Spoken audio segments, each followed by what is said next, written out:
నమస్తే మూసీ బాధితులకు మేము ఉన్నామంట అని చెప్పేసి కేంద్ర మంత్రి కిషన్ రెడ్డి గారు ఈరోజు మూసీ పరివాహక ప్రాంతాల్లో నిద్ర చేయడానికి వచ్చి ఒకసారి వారితోనే మాట్లాడించే ప్రయత్నం చేద్దాం. సార్ చెప్పండి సార్, మూసీకి సంబంధించి మూసీ పరివాహక ప్రాంతాల్లో నిద్ర చేయడానికి సో ప్రజలు ఏం చెప్తాం? ప్రజలకు ధైర్యం చెప్పడం కోసం వచ్చాము.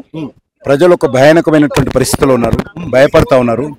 ఎప్పుడు ఏ రాత్రి ఏ బుల్డోజర్ వస్తుందో ముఖ్యమంత్రి కొలగొడతామంటున్నాడు కాబట్టి వస్తుందనే భయంతో ఉన్నారు కాబట్టి వాళ్ళ ధైర్యం చెప్పడం కోసం వచ్చాము ఇక్కడ. సో ఏదేమైనప్పటికీ రేవంత్ రెడ్డి మూసీ ఆగేదే లేదు, అడ్డం వస్తే బుల్డోజర్లు కూడా ఎక్కిస్తా అని చెప్పేసి రేవంత్ రెడ్డి అలా వ్యాఖ్య చేస్తారు. దాన్ని చెప్పని పేదవాళ్ళ మీద బుల్డోజర్ ఎక్కి అని కాంగ్రెస్ పార్టీకి, సోనియా గాంధీకి, రాహుల్ గాంధీకి ఇందుకే ఓటేశారేమో వాళ్ళు జవాబు చెప్పాలి.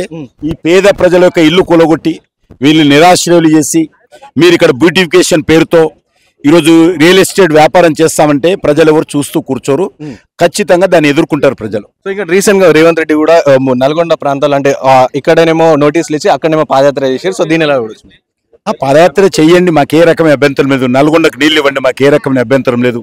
నల్గొండకు నీళ్లు ఇవ్వాలి. నల్గొండ రైతులు చాలా ఇబ్బంది పడతా ఉన్నారు తాగునీటి కోసం, సాగునీటి కోసం.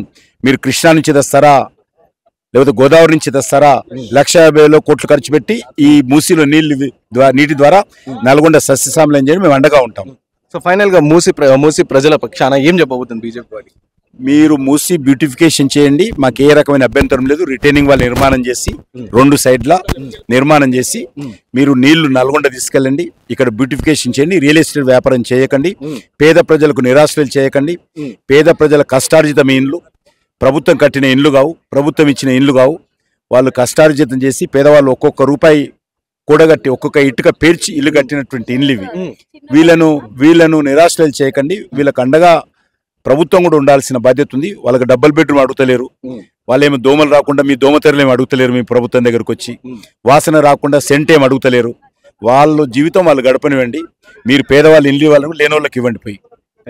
సో విన్నారు కదా కిషన్ రెడ్డి గారు, కేంద్ర మంత్రి కిషన్ రెడ్డి గారు చెప్తున్నమాట. సో మూసీ ప్రజల యొక్క పక్షాన బీజేపీ పార్టీ ఉంటుంది అని చెప్పి చెప్తాను. సో ఏదైతే రేవంత్ రెడ్డి చెప్తున్నారు, సో ఈ ప్రజలకు సంబంధించి డబుల్ బెడ్రూమ్ ఇస్తా అని చెప్పేసి డబుల్ బెడ్రూమ్ ఇవ్వాలి. మీ మూసీ ప్రక్షాళనకి మేము వ్యతిరేకంగా, కానీ మూసీకి సంబంధించి అక్కడ ఇక్కడ రిటైనింగ్ వాల్ అనేది ఏర్పాటు చేసి ఈ ప్రజల పక్షాన ఉండాలి అని చెప్పి తను విజ్ఞప్తి చేస్తున్న పరిస్థితి మనకు కనిపిస్తుంది. అయితే ఈ రోజు రాష్ట్ర వ్యాప్తంగా కూడా సో ఎక్కడెక్కడైతే మూసీ నది పరివాహక ప్రాంతాలు అక్కడ అంతా కూడా సో బీజేపీ సంబంధించి రాష్ట్ర నాయకత్వం కూడా వాళ్ళందరూ ఇక్కడ మూసీ ప్రజలు ఏదైతే గతంలో బీఆర్ఎస్ కావచ్చు, కాంగ్రెస్ పార్టీ కావచ్చు నాయకులు ఏ విధంగా అయితే అన్నారో, అంటే మీరు రేవంత్ రెడ్డికి సంబంధించి సో చాలా మంది అన్నారు కదా. సో మీరు కూడా ప్రతిపక్ష నాయకులందరూ కూడా వెళ్ళి ఒకసారి మూసీ నది ఒడ్డున పండుకుంటే మీకు తెలుస్తుంది అని చెప్పేసి సో ఈ నేపథ్యంలో ఇక్కడ వచ్చి ఈ రోజు వీళ్ళతోనే ఉంటాం, వీళ్ళతోనే తింటాం, వీళ్ళతోనే పంటాం అని చెప్పేసి కేంద్ర మంత్రి కిషన్ రెడ్డి గారు చెప్తున్నాను. సో ఇక్కడ మూసీ నదికి సంబంధించిన పరివాహక ప్రాంతాల్లో ఎవరైతే ప్రజలు ఉంటారో వాళ్ళకి భరోసా కల్పడానికి, వాళ్ళకి ధైర్యం ఇవ్వడానికి ఈ రోజు మేము ఇక్కడ వచ్చినామని చెప్పేసి కేంద్ర మంత్రి కిషన్ రెడ్డి గారు చెప్తున్న పరిస్థితి.